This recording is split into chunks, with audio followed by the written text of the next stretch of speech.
Obrigado pela apresentação carinhosa, até motiva a gente, né, a prosseguir no trabalho, a dar o nosso melhor aí no trabalho, tá? Então, eu agradeço sempre pela acolhida de vocês e pelos convites, que é sempre um prazer a gente poder conversar sobre Jesus, como também ouvir sobre Jesus, né? Então, uma excelente noite para todos nós, que a gente possa, vamos dizer assim, além de esse momento de relembrar os ensinamentos espíritas, relembrar o Evangelho, e a gente também alinha o nosso coração, o nosso pensamento aos nossos companheiros espirituais. Eles estão nos nossos lares, né? Trazendo aí seu amor, sua presença. Enquanto a gente está aqui refletindo, a gente também está colhendo esse cuidado, né? Desses nossos amigos. E esse tema tem muito a ver com as dificuldades dos nossos dias atuais, mas eu estava até pensando aqui, na verdade, com as dificuldades de todos os tempos, né? Na verdade, vai chegar um momento ainda em que isso não vai ser mais um problema para nós. Está um pouco distante. É justamente essa questão de se lidar com a riqueza, de se lidar com a matéria em geral. E tem um episódio que é narrado para a gente lá em Mateus 19, é um daqueles encontros que Jesus tem, né, daqueles diálogos que são marcantes, que é justamente o diálogo de Jesus com um jovem rico, ou com um mancebo rico, né? É uma passagem até bem famosa. E o que o evangelista vai dizer para nós? Que Jesus, em determinado momento, foi abordado por um jovem rico, né? Daí o nome desse trecho, desse diálogo, né? E esse jovem apareceu para Jesus e perguntou para ele assim, olha, mestre, o que é necessário fazer para possuir a vida eterna? E, claro, sem a gente se aprofundar muito no que ele quis exatamente dizer com vida eterna, a gente pode entender, já olhando com os olhos espíritas, né? Que ele estava questionando ali o que ele devia fazer para ser feliz, para ter uma boa destinação, vamos dizer assim, após a morte física, mas por que não também durante a vida física, né? O que ele tinha que fazer para ser feliz, para atender às leis, né? As leis de Deus. E aí, o que Jesus vai dizer para ele? Ué, siga os mandamentos. Claro, a lei de Deus, acabamos de falar aqui, né? Mas ele pergunta a Jesus, quais mandamentos? E Jesus, então, enuncia alguns dos 10 mandamentos para ele, né? E ele, como qualquer homem judeu, né, que se preze, ainda mais naquela época, ele disse a Jesus o seguinte, olha, eu faço isso tudo aí já, ué. Isso aí eu já cumpro. Então, Jesus oferece aí um teste, né? Se ele realmente já vivenciava aquelas leis de Deus, né, no nível em que ele dizia que vivenciava, ele é convidado, então, a pegar todos os bens dele, né, vender, dar o dinheiro para os pobres, e aí sim, seguir Jesus. Dessa forma, ele conseguiria a vida eterna, né? Mas então aí ele vai dizer, né, o evangelista vai dizer para nós que ele, como tinha muitos bens, muitas posses, não conseguiu abrir mão daquilo tudo, né? E naquele momento, não seguiu Jesus. Essa passagem é emblemática porque logo depois desse episódio, Jesus vai dizer uma das suas famosas frases, né? Vai dizer que é muito difícil um rico entrar no reino dos céus. Vai dizer que é mais fácil um camelo passar por um buraco de agulha, né? Do que um rico entrar no reino dos céus. É uma passagem que tem sido, inclusive, muito confundida, né? Muitas pessoas olham para esse trecho e entendem que Jesus está falando ali que é impossível para um rico entrar no reino dos céus, né? Na verdade, não é nada disso que ele está dizendo. O que ele está dizendo ali é que é difícil, dada a questão do apego material, muitas vezes, que nós temos, né? Agora, outra coisa interessante também, quando a gente vê isso, a gente olha assim, o rico, né? O rico, aí está sempre distante da gente, né? É o bilionário, pois é, né? Mas todos nós somos ricos, relativamente falando, se comparados a outras situações, né? E Jesus não estabelece ali o nível mínimo de riqueza. Então, o que ele está querendo dizer, na verdade, gente, é que realmente, é efetivamente difícil a gente agir de forma desapegada. Allan Kardec, quando vai analisar esse trecho e outros, né, que podem dar a entender que a solução é a gente abandonar tudo, lá no Evangelho segundo o Espiritismo, capítulo 16, né, ele vai dizer o seguinte, olha, se fosse essa a proposta, né, a gente estava perdido. A gente estaria agindo contra a lei do trabalho, contra a lei do progresso. Se eu tenho condições de me manter e voluntariamente abro mão disso tudo, eu estou voluntariamente me tornando um peso para a sociedade. Claro, é diferente daquele que, por outras situações, vai se colocar numa situação, às vezes, de miséria, por outras condições, é diferente, né? Mas aquele que, não precisando, opta por abrir mão de tudo, né? Achando que está seguindo Jesus, ele está se equivocando. O que, na verdade, o que Jesus propõe, na verdade, o Kardec vai dizer para nós, nesse capítulo 16, é o desapego dos bens terrenos. E é isso, efetivamente, que essa parábola vem falar para a gente também. Tá? Uma coisa que é importante, eu sempre gosto de repetir isso, quando vou falar sobre parábolas, devo ter falado para vocês aqui, né? Quer dizer, interessante, resumidamente, a gente vê a forma como Jesus ensinava. Né? A gente tem, inicialmente, ensinamentos diretos. Inicialmente, eu digo assim, o mais importante e mais marcante, né? Seus ensinamentos diretos, que é quando Jesus vira para a gente e fala assim, ó, ama o teu próximo como a ti mesmo, amai os vossos inimigos, perdoa 70 vezes, 7 vezes, ou seja, são recomendações diretas. Que eu, efetivamente, eu posso virar para Jesus e dizer assim, ah, não, Jesus, eu não consigo. Ah, não, Jesus, eu não quero. Ah, não, Jesus, eu não concordo. Ok, nós temos essa liberdade. Mas eu não posso dizer, Jesus, eu não entendi. Porque é direta, é muito clara a recomendação dele. Muito clara. Então, esse é o primeiro aspecto. Né? Há um segundo aspecto, que é o que dá autoridade ao primeiro, inclusive explica ainda de forma mais clara o primeiro, é o exemplo. Então, a gente vai ver Jesus efetivamente, mais uma vez, fazendo aquilo que ele recomenda. Então, convido ao amor ao próximo e vai fazer isso em vários episódios, todos registrados lá, né, nos nossos textos, nos nossos evangelhos. Recomendo o amor aos inimigos, vamos pegar assim, né, que é o nível máximo de dificuldade do amor, do nosso nível evolutivo. Aí você fala assim, ah, não, Jesus, aí é demais, né? Amar os inimigos não dá. Aí Jesus vai lá e faz isso, em vários momentos, né? Principalmente, destacadamente, o episódio da cruz, da crucificação. Jesus está lá erguido, né? Está ali condenado injustamente, traído, ofendido, torturado, sendo executado, né? A ofensa maior que essa. E aí ele olha para baixo, vê todos aqueles ali, boa parte queria aquilo mesmo dele, e ele vai pedir ao Pai perdão a todos aqueles, né? Que não sabiam o que faziam, ainda não sabiam o que fazer. Ele sabia que em algum momento eles viriam a saber. E você não vai ver, em momento algum, como é que eu vou dizer, Jesus ofendendo aquelas pessoas, né? Reclamando, blasfemando contra aquela pessoa, não vai ver isso. Então, tá vendo? Ele recomenda, ele vai lá e faz, né? Então, ok, ensinamento direto, exemplo, é o que reforça aquilo, mas tem uma terceira forma de ensinar, que é a que nos interessa aqui essa noite, né? Que era através dessas histórias, esses símbolos, essas ficções, né? Que Jesus criava ali, que são as nossas parábolas. Né? São as nossas parábolas, famosíssimas, né? O fato de serem histórias são marcantes, ficam na nossa memória.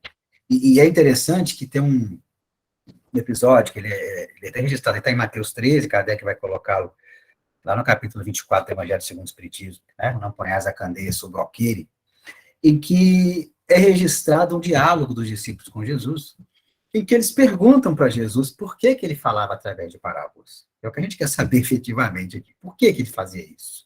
E é interessante Kardec botar esse trecho nesse capítulo 24, porque justamente essa frase inicial, essa frase que intitula o capítulo, né? Não ponhais a candeia sobre o alqueire, não ponhais a luz debaixo da mesa, é justamente uma frase de Jesus quando ele quer dizer que o ensinamento dele é para todos, é uma luz para todo mundo enxergar. E por que esse diálogo está nesse contexto? Porque é justamente os discípulos percebendo que muitas vezes, algumas vezes, quando Jesus contava parábolas, havia aqueles que não compreendiam plenamente, Jesus queria dizer. Então não haveria uma contradição nisso? A luz não é para todos, mas tem gente que não está vendo. E eles perguntam para Jesus. E aí Jesus vai dizer para eles o seguinte, olha, na verdade eles que não haviam compreendido, né? Vocês que estão aqui comigo, os discípulos, né? Vocês já têm mais maturidade, vocês já entendem melhor, eu posso ser mais aberto, mais direto com vocês, né? Vocês mesmo compreendem melhor as próprias parábolas, mas essa não é a situação geral. E aí Jesus faz uma citação do profeta Isaías, né? Ele vai dizer o seguinte, porque o coração desse povo se tornou insensível, ou pesado, né? Estou resumindo, claro, a história aqui, né? Eles vão olhar, mas não vão enxergar, eles vão escutar, mas não vão entender o que eu estou falando. Né? O que Jesus quer dizer com isso? Para que a gente compreenda esses ensinamentos da forma mais plena possível, é necessária certa maturidade. Maturidade espiritual, maturidade moral, maturidade intelectual também. Ou seja, quanto mais experiência a gente vai tendo, quanto mais estudo, quanto mais prática e esforço em praticar o ensinamento de Jesus a gente vai tentando colocar ali, tentando abraçar, mais a gente cria condições para entender essas nuances do ensinamento de Jesus que aparecem nas parábolas. Os ensinamentos diretos estão ali também. E a gente compreende. Você escuta uma parábola, essa mesmo do mal rico aqui. Você escuta, você entende o ensinamento geral ali. Entende. Mas há nuances, há detalhes que às vezes passam despercebidos. E também isso é importante. Também reforça o ensinamento central. Também nos indicam soluções ou caminhos para as situações das nossas vidas. E aí que é importante a gente tentar compreender, tentar estudar mais essas parábolas, sabe? Sem a pretensão de achar que a gente já sabe tudo. Muitos espíritas têm essa ideia, né? Ah, os outros religiosos não entendem nada, não. Mas a gente que é espírita entende. Mas a lei é de engano, os outros religiosos também entendem muitas coisas, né? E nós, claro, temos também a contribuição dos espíritos, valorizamos a contribuição da ciência, buscamos entender, mas não temos a pretensão de já ter entendido tudo. Tá, gente? De forma alguma. Então a gente continua caminhando nas nossas vidas aí para frente e vai entendendo cada vez melhor essa proposta de Jesus. Principalmente, que é o que é mais interessante, mais interessa, né? Vivenciar esses ensinamentos aí. Então, para isso que servem as parábolas. Jesus vai falar ali, e isso é uma misericórdia, uma caridade muito grande da parte de Jesus, né? Porque ele vai inserir ali todos esses ensinamentos, esses detalhes, sem a expectativa de que a gente leia ou ouça e já aprenda de uma hora para outra. Não. Isso seria falta de caridade imensa, né? Jesus deixa ali os seus ensinamentos para que a gente vá aprendendo, vai praticando, vai se esforçando, né? Vai entendendo melhor, amadurecendo, sabe? Daí faz sentido a questão da luz ser para todos, né? É uma luz que vai sendo apresentada vagarosamente, né? Não é igual quando a gente está, às vezes, no escuro, de repente vai alguém acende a luz. O que isso acontece? O que acontece? Ofusca a sua visão, né? O que é mais interessante? Aquela luz suave, né? Aí você vai acostumando. E essa é a visão de Jesus. Olha que coisa interessante, que coisa fantástica, que caridade, né, da parte dele com relação a nós. E aí, claro, fazendo essa breve introdução, a gente pode chegar na parábola em si, parábola do mal rico, tá? Ela está em Lucas 16, a partir do versículo 19, e ela é comentada por Kardec também no capítulo que eu já citei aqui, que é o capítulo 16 do Evangelho segundo o Espiritismo. Inclusive, eu recomendo para vocês a leitura dele, a releitura, né? Acredito que vocês já tenham lido, que ele vai aprofundar o tema central da parábola, que é justamente essa questão do lidar com a matéria, do lidar com a riqueza. Esse é o tema central. Tá? Há outros temas ligados a isso, nós vamos abordar também. Esse, como eu disse, é o principal, nós vamos falar dele. Né? Mas a parábola apresenta também, como vocês vão ver, uma descrição feita por Jesus de plano espiritual, que é muito legal. Né? E ainda ao final, se der tempo, acho que vai dar, ainda dá para a gente fazer uma discussão sobre a forma de lidar com a mediunidade. Olha só. Você fala, não é possível que isso está ali, está lá. Está lá também. Então, é uma parábola muito rica, dá para a gente desenvolver muita coisa, tá? E é claro, eu vou ler para vocês aqui, para vocês relembrarem, tá bom? Então, como eu disse, Lucas 16, a partir do versículo 19, e também está lá no capítulo 16 do Evangelho segundo o Espiritismo. E eu vou ler aqui, depois eu vou explicar para vocês por quê, justamente o texto dela no Evangelho segundo o Espiritismo, a forma como está lá, tá? Vou pedir a atenção de vocês. O texto não é muito longo, não. Eu estou aqui com o meu Evangelho aberto, vou ler para vocês. É o item 5 lá no capítulo 16 do Evangelho, tá? E o texto é o seguinte para a gente, para nós que é contado é o seguinte. Havia um homem rico que vestia púrpura e linho e se tratava magnificamente todos os dias. Havia também um pobre chamado Lázaro, deitado à sua porta, todo coberto de úlceras, que muito estimaria poder mitigar, diminuir, né, a fome com as migalhas que caíam da mesa do rico. Mas ninguém lhe as dava, e os cães lhe vinham lamber as chagas. Ora, aconteceu que esse pobre morreu e foi levado pelos anjos para o seio de Abraão. O rico também morreu e teve por sepulcro o inferno. Quando se achava nos tormentos, levantou os olhos e via de longe Abraão e Lázaro em seu seio. E exclamando, disse estas palavras: Pai Abraão, tem piedade de mim e manda-me Lázaro, a fim de que molhe a ponta do dedo da água para me refrescar a língua, pois sofro horrível tormento nessas chamas. Mas Abraão lhe respondeu: Meu filho, lembra-te de que recebeste em vida teus bens e de que Lázaro só teve males. Por isso, ele agora está na consolação e tu nos tormentos. Ao demais, existe para sempre um grande abismo entre nós e vós, de sorte que os que queiram passar daqui para aí não o podem. Como também ninguém pode passar do lugar onde estás para aqui. Disse o rico: eu então te suplico, pai Abraão, que o mandes à casa de meu pai, onde tenho 5 irmãos, a dar-lhes testemunho destas coisas, a fim de que não venham também eles para este lugar de tormento. Abraão lhe retrucou: eles têm Moisés e os profetas, que os escutem. Não, meu pai Abraão, disse o rico. Se algum dos mortos for ter com eles, farão penitência. Respondeu-lhe Abraão: se eles não ouvem a Moisés nem aos profetas, também não acreditarão, ainda mesmo que algum dos mortos ressuscite. Fim do nosso texto. Tá? Essa é a nossa parábola. Agora, qual que é a nossa proposta aqui? O que nós vamos fazer aqui? Tentar entender esses três, como é que eu vou dizer, esses 3 eixos centrais da parábola, tá? A gente vai voltando, vai lendo vagarosamente o texto, tentar entender um pouco mais. Então, olha só, vamos começar pelo tema que eu falei para vocês, que é o tema central do texto, ainda que os outros 2 tenham total ligação com ele, que é justamente a questão do lidar com a matéria. O que o texto fala para a gente aqui? Olha só, vamos ver a descrição. Eu tenho 2 personagens principais aqui e tenho o Abraão que aparece depois. Tem 2 personagens principais. Eu tenho um rico, que não recebe nome, tá? E eu tenho um pobre, na verdade, muito pobre, né? Um morador de rua que recebe o nome de Lázaro no texto, tá? Esse detalhe não é o mais importante. Agora, olha as descrições aqui. Eu tenho um homem rico, que vestia púrpura e linho. O que esse texto destaca? Que ele realmente era muito rico, porque a púrpura era uma coloração, um tipo de tinta, vamos dizer assim, né? Mais para o vinho, um vermelho bem forte, que para ser obtido, né? Hoje é muito fácil a questão da roupa, das cores, né? Mas nessa época não. Então, para você ter uma roupa dessa cor, para você ter a púrpura, né? Você tinha que gastar muito dinheiro. Então, era uma cor, né? Um tipo de cor assim, muito cara, que só aqueles que tinham muita condição financeira poderiam obter. Tá? Então, isso já destaca a condição do rico. E o que vai falar também depois? Que ele se tratava magnificamente. O que isso mostra para nós? De forma exagerada, né? Valorizava muito aquilo ali, vivia muito para aquela questão da sua própria riqueza, aplicava muito aquela riqueza no seu bem-estar pessoal. E tem um outro detalhe, que são detalhes que são fundamentais no texto para a gente entender, tá? Vamos ver por quê. Ele tinha nas portas do palácio dele um morador de rua, doente, cheio de feridas. Ficava ali. E o texto vai falar para nós que esse morador de rua não tinha acesso nem às migalhas que sobravam da mesa do rico. Ou seja, esse rico não era capaz de dar nada àquela pessoa que vivia na porta da casa dele, em situação miserável. Isso é importante. Isso é importante.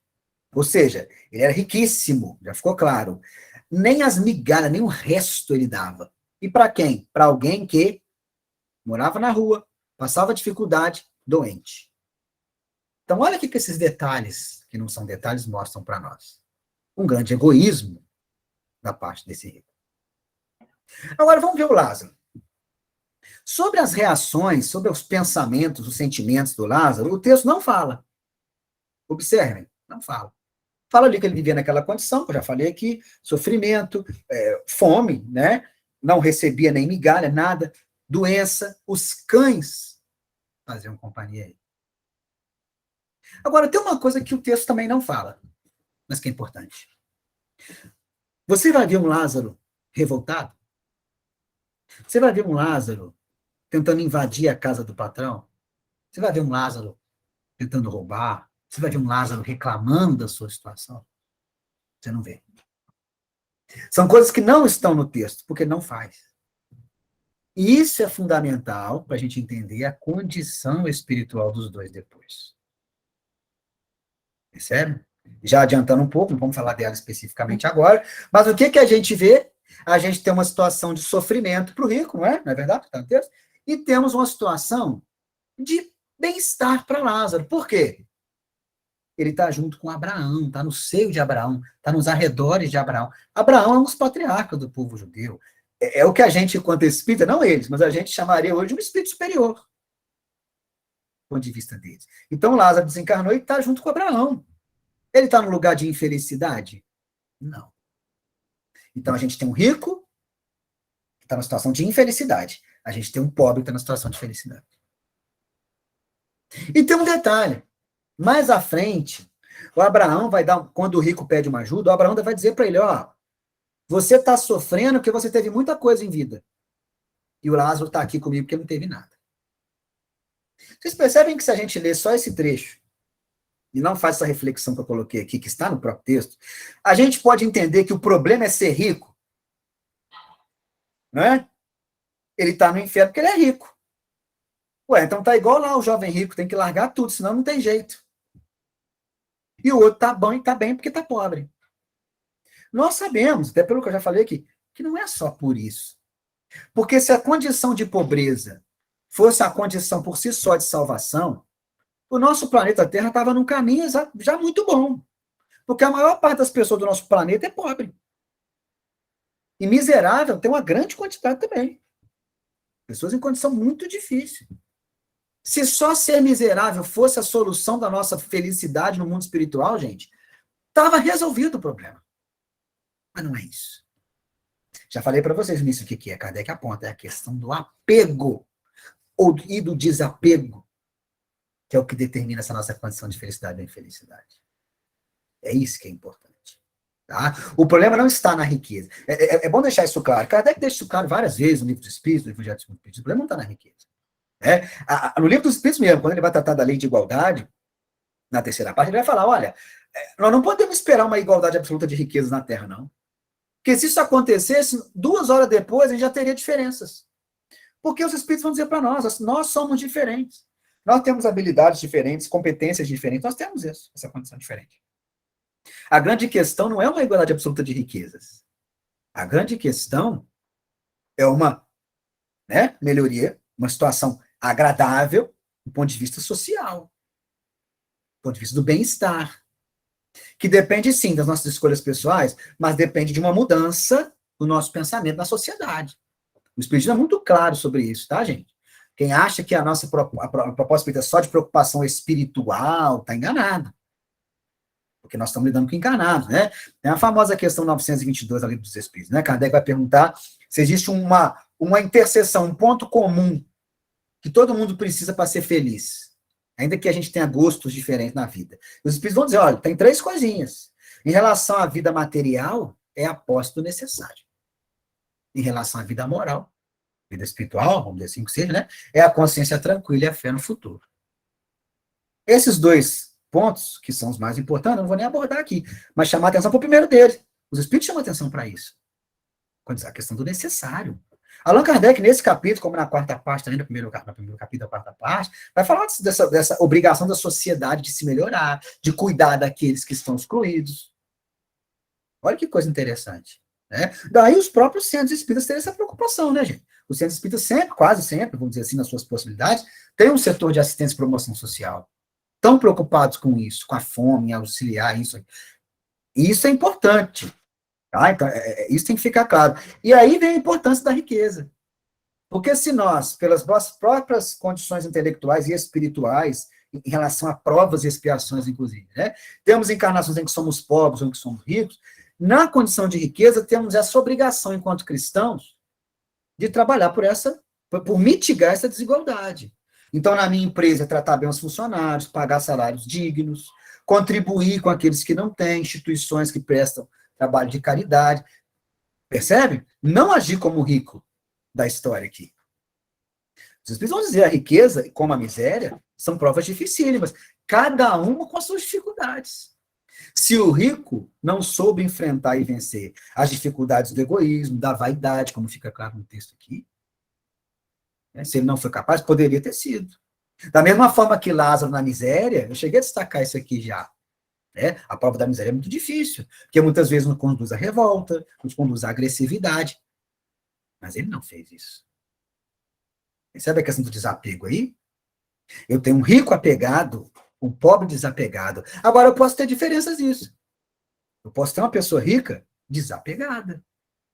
É difícil, né? Jesus já aponta, é muito difícil para nós ainda isso. É mais fácil um camelo passar por um buraco de agulha. Mas eu posso ter também pessoas pobres extremamente apegadas. Ou moradores de rua, ou nem tanto. Percebe? Ah, mas ele tem tão pouco, mas às vezes é apegado naquele pouco que tem. Eu não estou aqui propondo julgamentos, tá, gente? Não cabe a nós julgar. Mas é um fato. Porque não é a questão, repito, a questão não é ser rico ou ser pobre. A questão é o que a gente faz com isso. É o que a gente faz com a experiência de riqueza, o que a gente faz com a experiência de pobreza. E mais, nós aqui, mas não tem nenhum milionário aqui. Não nos excluamos desse ensinamento de Jesus. Porque nós, relativamente, sempre somos ricos sob determinados pontos de vista. Tá? Muito importante. Até as pessoas que são pobres no Brasil, se você for olhar situações em outros países, vocês vão ver que podem ser vistas como ricas. Por que eu estou chamando a atenção para isso? Não é para falar que não existe problema no país ou no mundo, não. Não é isso. Mas para a gente tomar cuidado para não ficar deslocando essas propostas de Jesus para outras pessoas, quando elas, na verdade, são para nós. Cada um com a sua riqueza.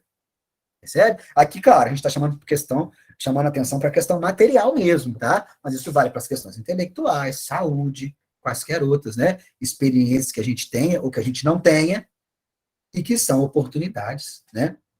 De lidar, de aprender que a gente tem perante as coisas. Né? Agora, nós falamos aqui dessa parte da desigualdade e riqueza do ponto de vista social, do ponto de vista de sociedade, comunidade e tal. Mas nós começamos a falar, e eu vou voltar a falar disso, a questão do lidar com a matéria do ponto de vista do indivíduo também. São esses dois aspectos, né?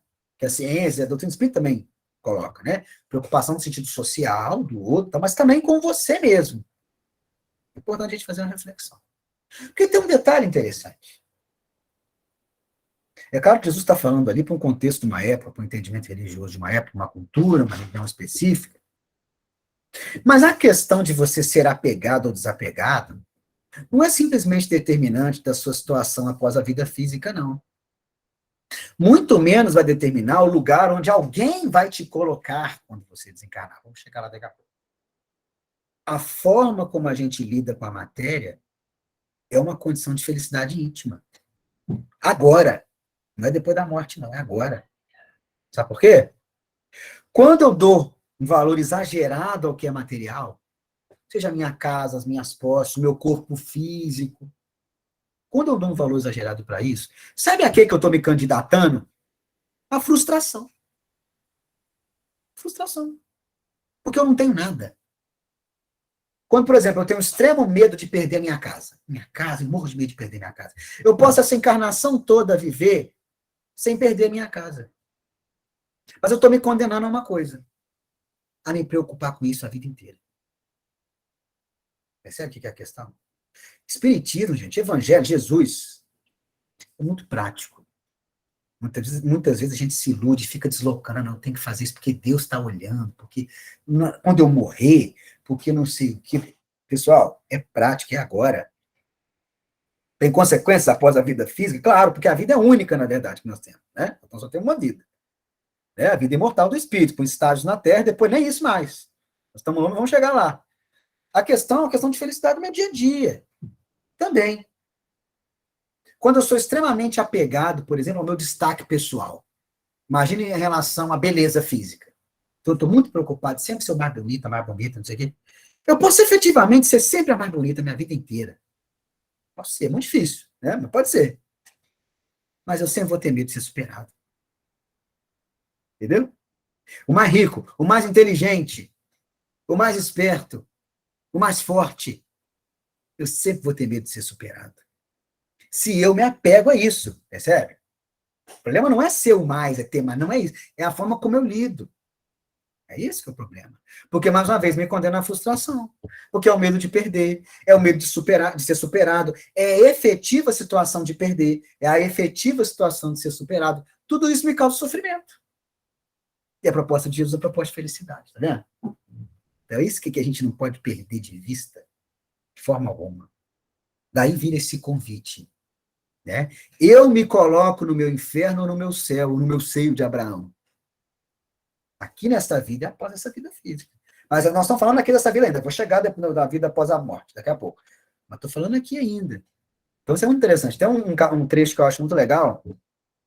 Ele exemplifica muito essa proposta de Jesus em relação a isso, Que é uma leitura que Kardec faz. A Kardec é de uma genialidade incrível. Então, no mesmo Evangelho segundo o Espiritismo, a gente está citando várias vezes aqui, tem um capítulo fantástico sobre isso, que é o capítulo 2, que tem por título Meu Reino Não É Deste Mundo. Frase de Jesus, que já diz o que eu vou falar agora aqui. Já é a resposta para essa nossa questão, né? Meu reino não é deste mundo. Que é o item 5 desse capítulo, que se chama o ponto de vista. E tudo é questão de ponto de vista, olha que legal. Kardec é um texto longo, que eu acho um dos mais interessantes assim, do Evangelho, tá? É um dos mais práticos, por isso que eu acho interessante. Ele vai falar o seguinte, ó. Eu vou dizer com as minhas palavras aqui. Imagina que você está andando na cidade, e aí você vê, por exemplo, uma mansão, uma casa linda. E aí você pensa assim, só de vez em quando, né? Você não conta para ninguém, mas talvez você pense. Poxa, que casa linda, por que eu não moro nessa casa aí? Por que a minha casa não é igual a essa aí? E aí vamos trazer uns outros elementos para a história que não tinha época de Kardec, né? Você está andando na rua, você vê um carro. Aí você fala, pô, por que esse cara tem um carro zero, lindo, caro, o meu carro é esse aqui? Aí você vê uma mulher com roupas que você, poxa, olha a marca daquela roupa, não tem condição. Olha aquela bolsa, olha aquele celular, iPhone 20, que custa sei lá quantos mil reais que eu não tenho. Os outros têm. Olha só, eu estou trazendo elementos que não tinha época de Kardec, hein? Estou dando uma complementada na história dele, mas o cerne é dele. Então vamos lá, vamos continuar nossa história. Estou andando na cidade e eu estou me incomodando com essas coisas todas. Mas vamos pegar o exemplo da mansão. Aí imagine agora que eu começo a subir um morro.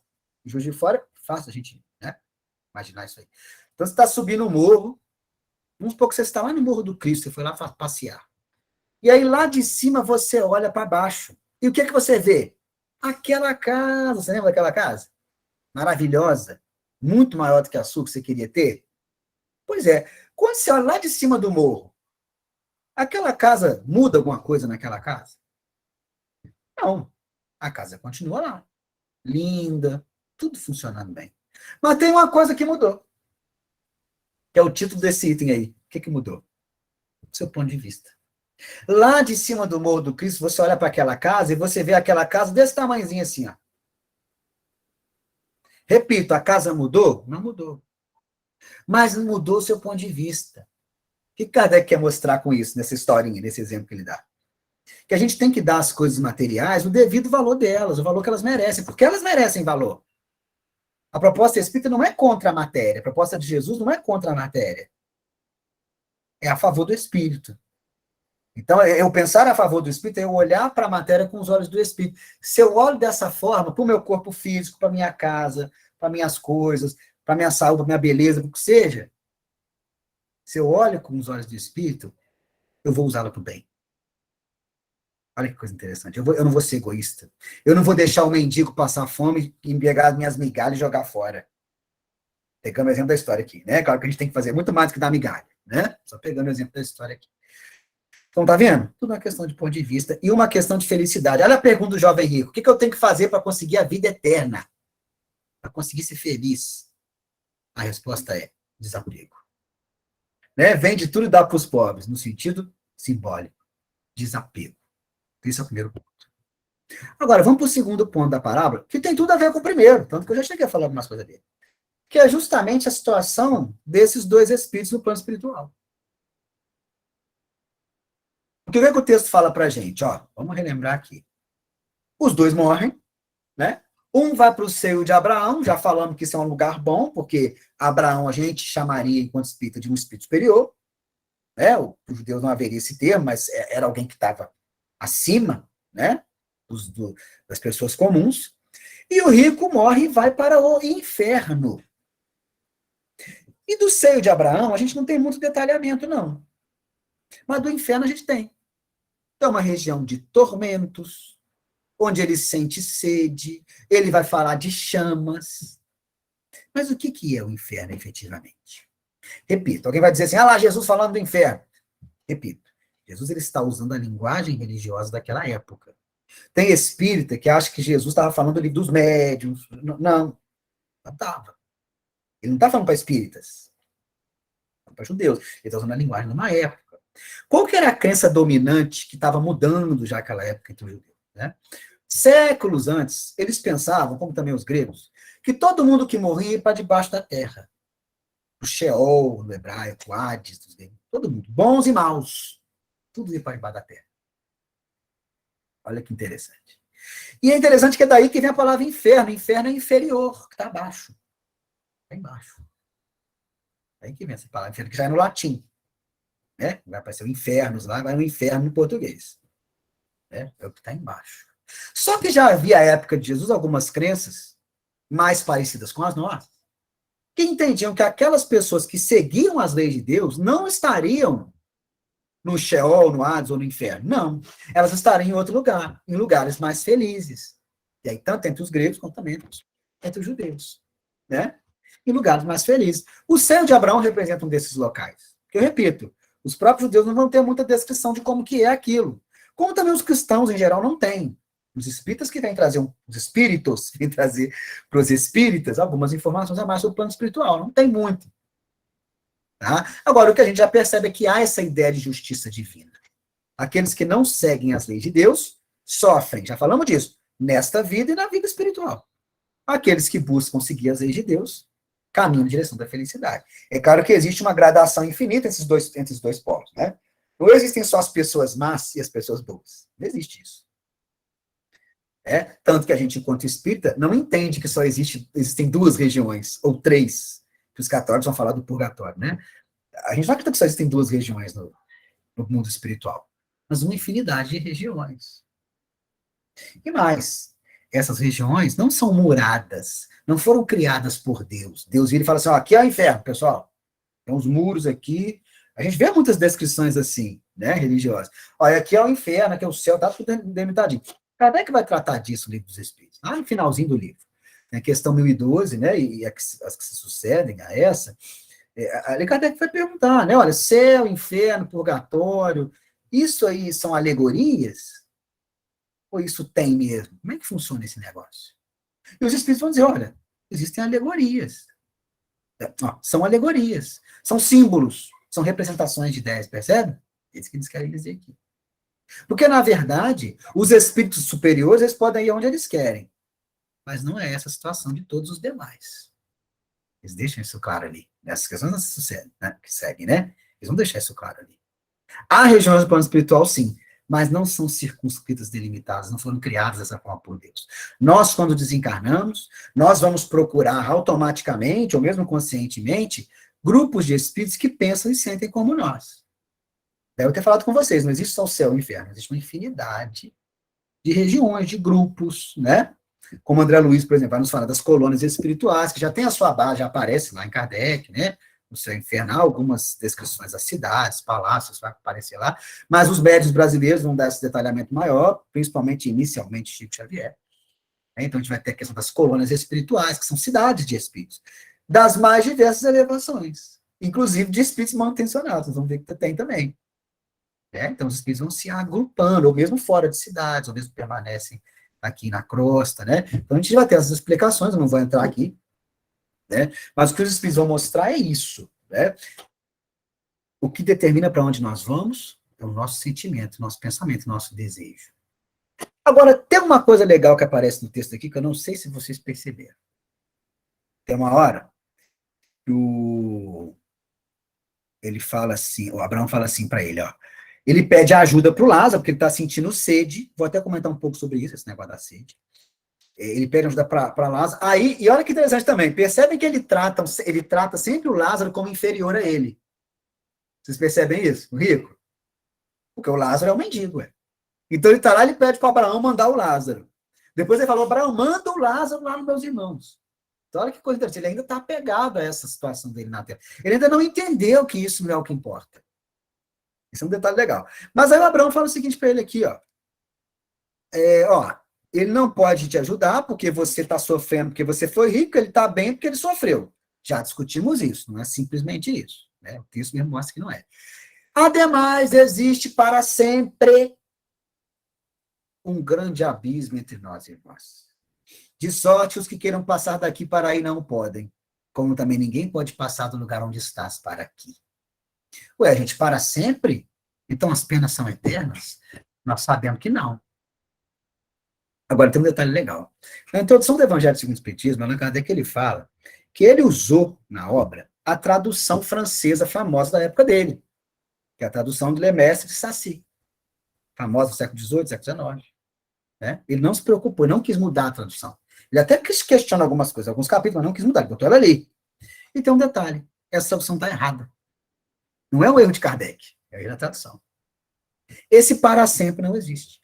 Pode pegar nas casas de vocês aí, Bíblia de Jerusalém, tradução ecumênica, outras Bíblias, que não são Bíblias espíritas, Bíblias quaisquer. Esse para sempre não existe, ele foi inserido aí. Olha que coisa interessante. Não é nem com má fé, má intenção, nem estou dizendo isso não. Porque reflete a crença de um grupo religioso. Que, né? Que mostra que é para sempre. Mas a gente sabe que não é. E olha que legal, as próprias traduções mais modernas vão mostrar que ele não tem. Não existe nos manuscritos nenhum, não tem ele. Olha que coisa fantástica. Porque, gente, para Jesus não existe para sempre no sofrimento, não pode ter. Porque o Deus que Jesus nos apresenta é um Deus de misericórdia infinita. Não é um Deus que vira e fala assim, mas aquele ali errou, aquele ali é criminoso, vai ficar para sempre sofrendo. Gente, que Deus seria esse? Não é o nosso Deus, não é o Deus que Jesus apresenta, percebe? Não tem para sempre. A gente sabe, os livros espíritos vão nos informar isso, o próprio Kardec, né, que há, sim, momentos em que as pessoas passam em regiões de sofrimento plano espiritual. Momentos que podem ser, que essa duração vai depender de vários fatores aí, notadamente derivados da condição moral daquele espírito. Mas nunca para sempre. Sempre há oportunidade de recomeçar. Existe a tal da reencarnação, né? Que a parábola não vai falar, não é o foco dela, não vai trazer isso, tá? Mas a gente, pode espírita, sabe disso. Inclusive, há trechos, né, nos evangelhos em que Jesus, e Kardec vai apontar isso, ele indica, ele dá pistas da reencarnação, né? O diálogo com Nicodemos, os comentários sobre João Batista e Elias, né? Que, do nosso ponto de vista espírita, claramente se refere à reencarnação, mas não é o caso aqui na parábola. Mas a gente sabe disso. Então, isso é importante, tá, gente? Isso é importante deixar claro, isso faz muita diferença.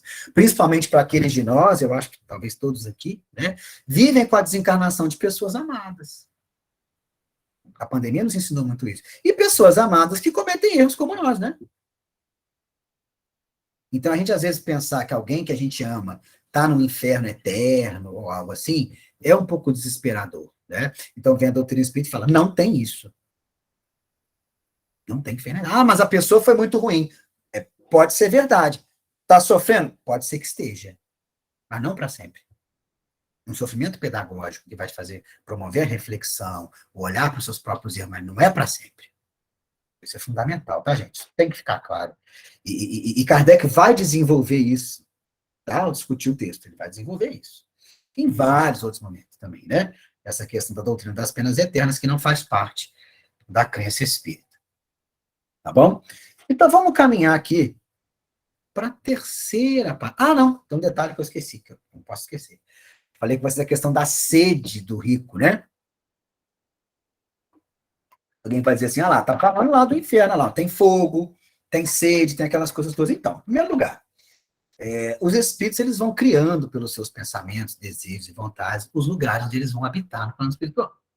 Tá? Então, é possível que haja lugares que apareçam com essa descrição que está colocada aqui? Sim, é possível. Locais de sofrimento, é possível que isso aconteça. Tá bom? Não criados por Deus, mas pelos próprios espíritos. Outra coisa, Allan Kardec, e aí quem quiser entender isso melhor, eu vou indicar aqui, a questão 257 do Livro dos Espíritos. Que não é uma questão, não, é uma pergunta, um item, porque é um textão, que se chama Ensaio Teórico sobre as Sensações dos Espíritos.